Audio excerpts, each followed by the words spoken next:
यह कहानी राहुल और आशा की है। ये दोनों गर्मियों की छुट्टियों में अपने गांव आए हैं। गांव के बाहर एक पुरानी सुनसान हवेली थी।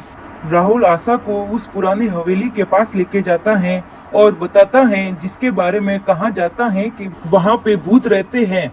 लेकिन राहुल इन बातों पर विश्वास नहीं करता था।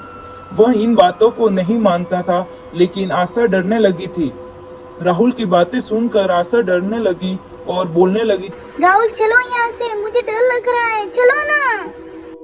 ये सुनकर राहुल भी राधा के साथ चलने लगा। बोला कि मैं इधर आऊंगा, वापस आऊंगा उसके अंदर, हवेली के अंदर देखने के लिए। लो चलो चलते हैं, कल आएंगे हम दोनों।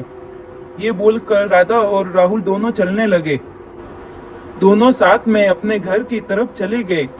कल आएंगे इस हवेली में वापस देखने के लिए इसका क्या राज है। हवेली के अंदर से अलग अलग तरह की आवाजें आने लगी थी। आशा को डर लगने लगा, वहां भागने लगी वहां से। दूसरे दिन राहुल उस हवेली के अंदर जाने के लिए आया। आगे आगे राहुल चल रहा था और राधिका उसके पीछे दौड़ रही थी। राहुल को जाते हुए देखकर वह भी उसके पीछे दौड़ने लगी। राहुल को उस हवेली की सच्चाई जानना था। राहुल और आशा दोनों हवेली के अंदर पहुंचे।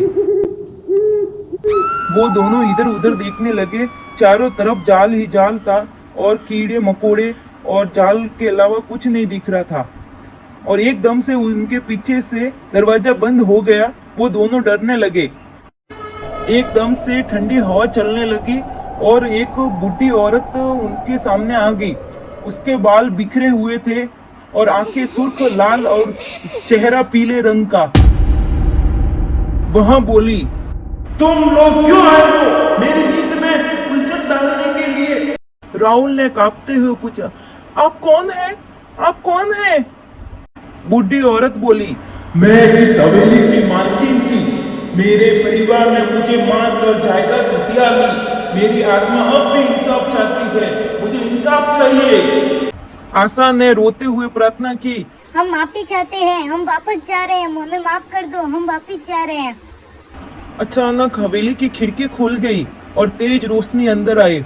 बूढ़ी औरत गायब हो गई और दरवाजा फिर से खुल गया। राहुल और आशा डर के मारे दौड़ते हुए बाहर निकले।